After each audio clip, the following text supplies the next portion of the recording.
So my background is I'm actually an allied health professional. So I started my career as a radiographer and worked up the ranks to be a senior health professional and then stepped across into leadership roles.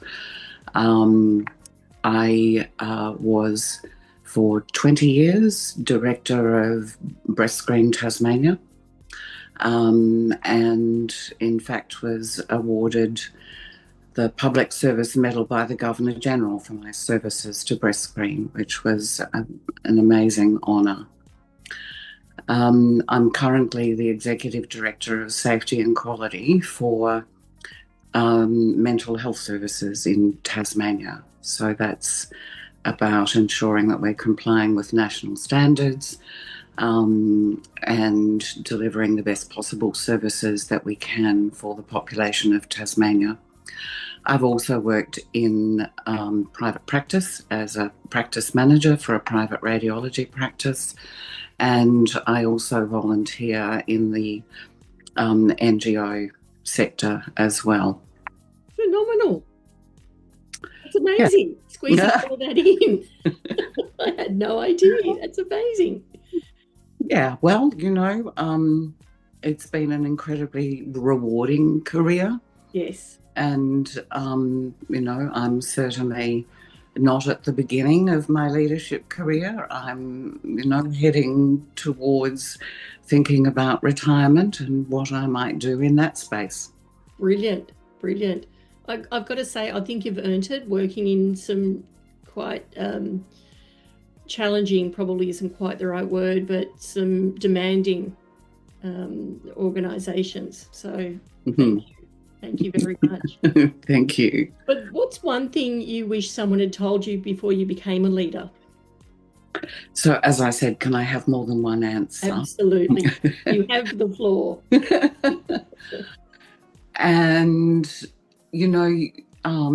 certainly in my day, we didn't get the supports that are available now to emerging leaders, such as what you're providing. It was trial and error, and sometimes there were more errors than trials. And however, you do learn a lot of things along the way. And one thing that I've tried to be really sure that I did was that it was not just, 30 years experience, 1 year's experience repeated 30 times over, but that I have accumulated 30 years of learning along the way. And I continue to learn every single day. Mm-hmm. So I think that's important. As a new leader, looking back on the challenges that I had during my early years, I think one of the first things that I learned, which wasn't necessarily a pleasant learning, but was that not everyone likes you. I mean, shock horror. Fancy that. Shocking. And you can't be everyone's friend. No. As a manager, sometimes you have to make tough calls, so you cannot be everyone's friend. Yeah. Don't always appoint people who think like you. Oh, interesting. And I'll talk more about that a little bit later with the third question. Yes, be sure to have diversity in your team. Wow. Yeah. That in itself is gold. Yeah, it was an important and very special learning for me. And I've valued it over the last 30 plus years. Find a good mentor. Yes. They are gold, and they need to be outside of your organisation. But just having a sounding board to be able to go to, maybe not even for advice, but just to have that conversation with is so important for your your own mental health and sanity. Yeah. I've always tried to keep an open door policy, even when it's not open, as in when I'm having meetings. If there's something urgent that needs to be dealt with, please let me know. I've unfortunately worked for bosses who would arrive at work, go into their office, shut the door, and you wouldn't see them till lunchtime or they wanted a cup of coffee. That doesn't instill confidence in staff. You need to be accessible and able to step in if and when it's needed. One of the really important things that I've observed as mistakes that new leaders unfortunately all too often make is that they come in, new broom, and want to change everything straight away. If you're new to the organisation, it is essential that you understand the business before you start making changes. And there's a well-recognised recommendation that you do nothing but observe, listen, learn for 90 days. 90 days, okay. It was longer than that, but 90 days would make a lot more sense, yeah. Yeah. Unless there's obviously something critical that you need to do straight away. But on the whole, don't go mucking with the business until you actually understand it. And sometimes understanding can take a year or more. Yeah. Don't rush it. Yeah. So I made notes of what were the key points. I could go on for a very long time, but I won't. But they were the ones that really stood out for me as important learnings that I made going into new leadership roles, and as I've gone along over the years. Fantastic. Can I just ask very quickly, do you have a couple of mentees? I do. Good. Fantastic. Lucky them is all I can say. Do you remember that moment, that oh wow moment, I'm in charge? Yeah, I do.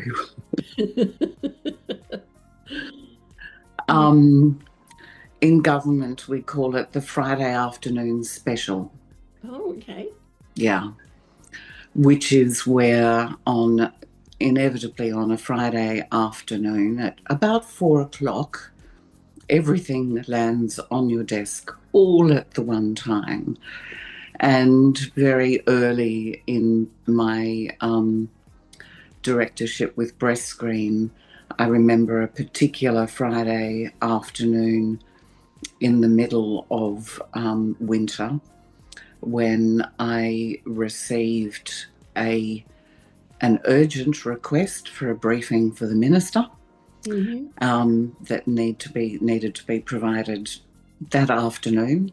And writing a ministerial brief takes quite a few hours, let me tell you, to say nothing of the fact that I was then told I'd put it on the wrong template.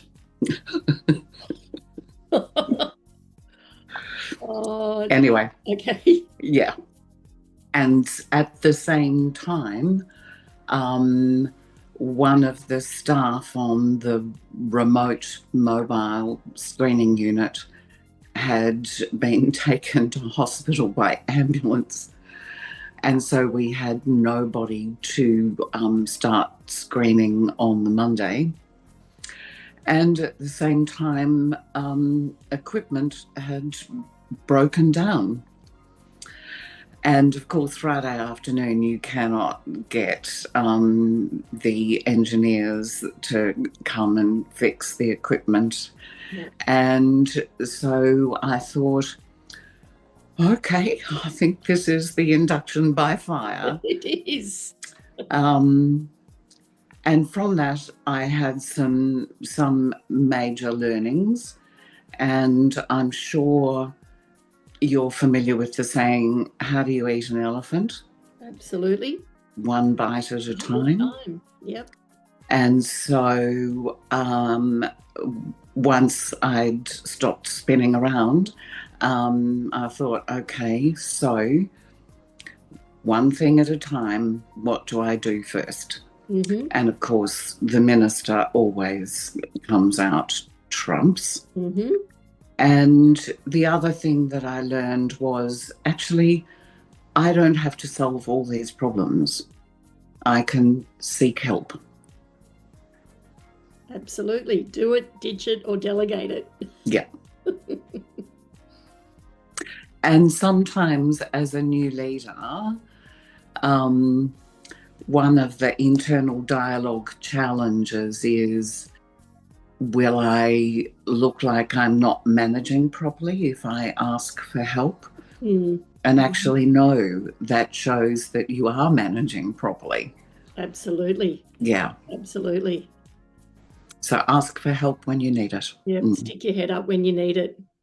Yeah, brilliant. Absolutely. Yeah. God. And what a hell of an afternoon that was. Oh, it was a doozy. I think I ended up getting home, yes, very, very late. But the minister got their briefing, and we found a replacement for the sick staff member, and we negotiated with the engineer to come and fix the equipment over the weekend. We paid for it, but they came and fixed it over the weekend. So you got the outcomes, but you didn't panic? Oh, I did for a minute. Yes. That's okay. You didn't stay there.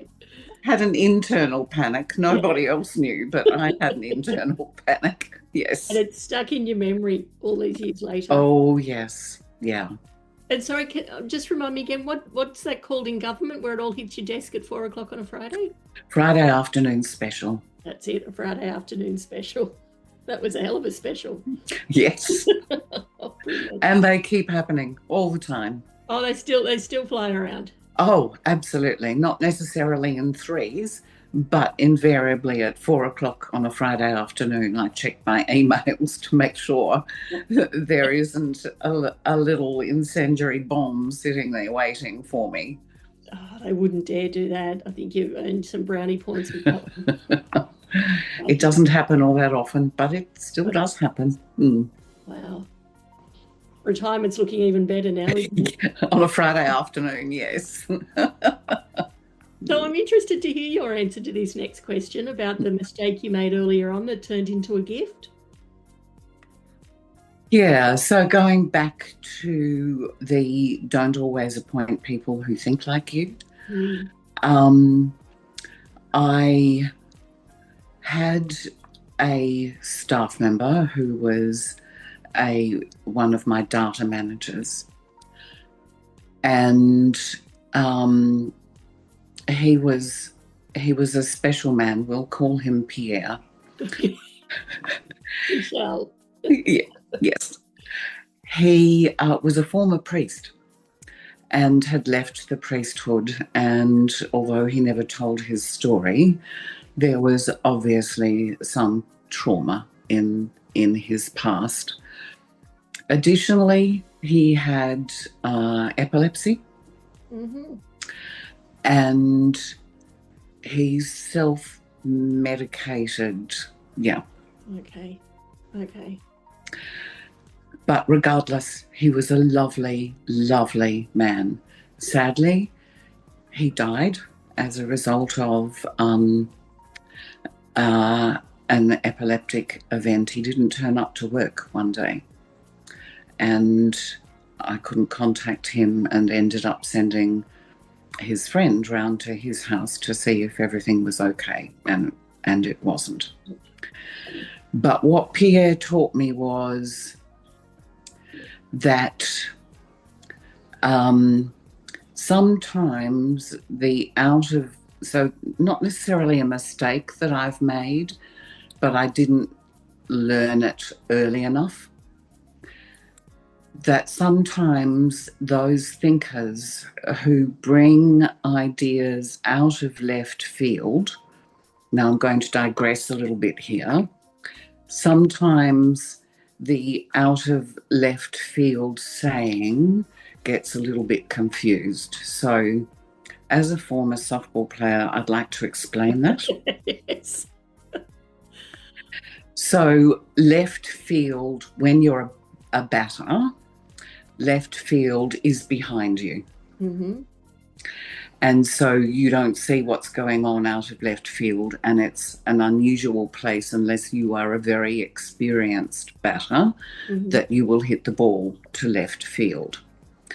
And so if something comes out of left field, it's unexpected, it's unusual, it's a surprise. As opposed to out in left field, which interestingly I learned that that saying has come from American baseball, of course. The University of Illinois Medical Center in Chicago was built on the former Chicago Cubs baseball field. And there's a plaque there. So I used to, when I lived in America, support the Chicago Cubs. So I know all about this. Okay. The location, the plaque states that the location of the hospital's psychiatric ward is just outside of left field. Ah. So that's the origin of way out in left field. And so the out in left field, it means out of contact with reality, out of touch, etc. Ah. Oh, wow. Okay. So there you go. And all these things that you say, and you never really understand where they come from. So thank you. You're welcome. You can add that to your pieces of useless information. So Pierre was, I think by virtue of his background and his life experiences, was an out of left field thinker. So early on, I dismissed his thinking. Often he would come to my office, knock, very, very polite, and say, "Can I shut the door?" And so initially I used to get quite panic struck and thinking, "Oh my goodness, what's happened?" But he'd come in, he'd sit down, he'd say, "Now, Gail, I've been thinking." And his thinking was always out of left field, the sort of things that I would never have thought of as a strategic direction or a solution to a problem. And initially I would say, "Thank you, Pierre, that's lovely. We'll consider that." And then I grew to appreciate, really appreciate, the perspective that he brought to any conversation. And so I learned from him to never dismiss the out of left field thinkers. Absolutely. Wow. Oh, I wonder what he would think if he knew he's left such a mark on your leadership. I think he would be surprised, very pleased, but surprised. But I did tell him when he was alive that I really appreciated his thinking and that he always brought a really important perspective to our management discussions because, you know, as people, we are not homogenous and everybody thinks differently. And that's why I said one of the things that I learnt was don't always appoint people who think like you, because if you do, then all you get is homogenous thinking. Absolutely. And you need to be open to what others might be thinking or feeling and their recommendations. And particularly working in population screening, where we're dealing with the entire depth and breadth of the population, it was really important that we brought our diverse thinking caps to the conversation. It's amazing. Oh, thank you, Pierre. Yeah, absolutely. Somebody's going to be listening to this and will take Pierre, will remember Pierre and take it on board. Yeah, I hope so, because he was a special man. He deserved to be remembered. Beautiful. Thank you. Gail, thank you so much. You just absolutely delivered with all of the answers, even if you answered twice.